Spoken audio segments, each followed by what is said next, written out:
British officials say there has been no change to the threat level, but of course London is no stranger to terror attacks. With us now, Mike Bako, the Daily National sports editor. Thank you, Mike. Good to be here. I wondered if they were going to be able to pull this thing off. Yeah, you know, marathoners are a tribe. They're not going to let anything get in their way. So when something as horrible as what happened in Boston happened, you know what, that's just going to put even more emphasis on, as you mentioned, more security, but people really wanting to run and show their support for the people of Boston, for the marathoners of Boston. Did they have cancellations?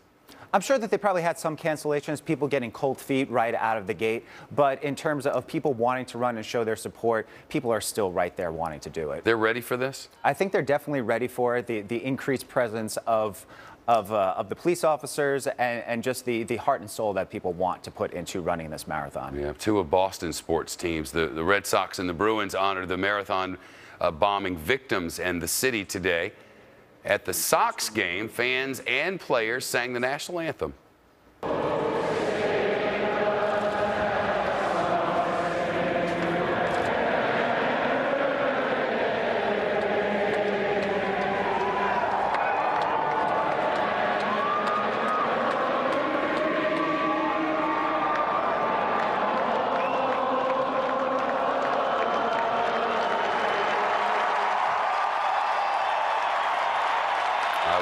I was on the streets last night as the partying began, Mike Bako, and their resilience it's impressive. It's impressive. You saw it that first night, that first game at the TD Garden with the Bruins, spontaneously just building up and singing the anthem, and before the Red Sox game, the crowd getting into it, singing the anthem, and then you had Neil Diamond come in singing Sweet Caroline. You had it sung at Yankee Stadium, a great show of support there as well. But really everyone rallying around Boston, and Boston really bringing itself up. Yeah, that's the Red Sox anthem. That's the Red Sox anthem being sung in Yankee Stadium on enemy ground. But there were some tears coming down, and people were really getting into it. It was a great show of support by the Yankee fans. I remember after 9/11, similar thing happened at Fenway for folks in New York.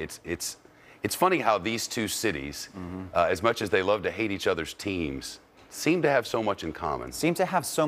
And you even saw it today at Madison Square Garden. Carmelo Anthony and Paul Pierce saying something before the start of the game. There were some boos in the crowd when Paul Pierce started to speak, but then they were drowned out by cheers, not only for what Pierce was saying, but for Boston. So as much as they like to go at each other, Yankees and Red Sox, when it all boils down to it, we're all in this together. Yeah, Celtics and Knicks played in round one of the playoffs today. Knicks heavily favored. Tight game, went right down. Tight game, right down to the end. You really look at the Celtics. They have those veteran players. They have Garnett. They have Paul Pierce. They have the great coach in Doc Rivers, who have been there before. And the Knicks, even though they have a better record, #2 seed right behind the Heat, they're going to have their hands full with the Celtics this go around. I would think so. Of course, America's team.